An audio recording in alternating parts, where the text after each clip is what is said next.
हिकिड़ो बुज़ुर्ग शख़्स वेठो थियो दरिया जे किनारे ते।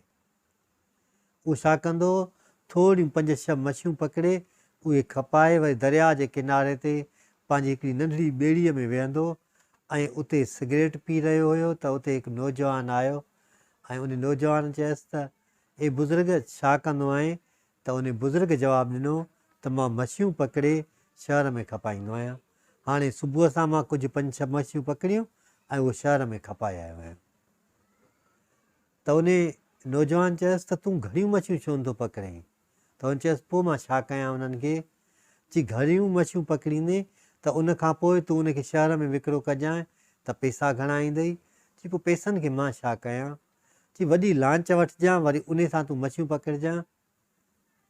चई उहो मछियूं जो मां पकिड़ियां उन्हनि खे छा कयां? चई उहे विकिरो कजांइ, घणा पैसा ईंदई?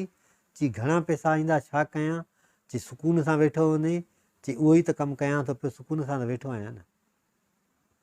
त जेको माण्हू समझदार हूंदो आहे, अक़लमंद हूंदो आहे, उहो शयुनि जे जेका घणाई हूंदी आहे उन खां हटी करे ज़रूरतुनि जे बुनियाद ते पंहिंजो पाण खे सम्झंदो हलंदो आहे ऐं ख़्यालु कंदो हलंदो आहे। पुराणे ज़माने में बाज़ारुनि में आम तौर ते जेको नओं दुकानदार सुबुह सां अची दुकानु खोलींदो हुयो त उहो दुकान जे दरवाज़े जे आॾो स्टूल रखंदो हो त जेको बि ग्राहक उन स्टूल ते वेहंदो ऐं ईंदो सौदो वठणु त उनखे स्टूल ते वेहारे वेंदो हो ऐं सौदो वठण खां पोइ उहो स्टूल वापसि वरी दुकान में अंदरि रखियो वेंदो हो। पोइ हर दुकानदार ॿाहिरि ॾिसंदो हुयो त कंहिं ॾे ग्राहक आयो आहे ऐं कंहिं ॾे ग्राहक न आयो आहे। ईअं जेकॾहिं कंहिंजो स्टूल उहो ॿाहिरि पियो हूंदो त पोइ जंहिं दुकानदार जो स्टूल हुन दुकान में रखी छॾियो उन ॾींहुं को ग्राहक ईंदो त हुनखे ईअं चवंदो त फलाणे दुकान ते वञु ऐं तुंहिंजी ज़रूरत जी शइ उते मिलंदी ऐं हू वेंदो हो उते ऐं हू स्टूल खणी वरी अंदरि रखी छॾींदो। इहा हूंदी बिरादरी, इहा हूंदी शयुनि खे विकिरो करण जो तरीक़ेकार, इहो हूंदो ॿिए जो अहसासु।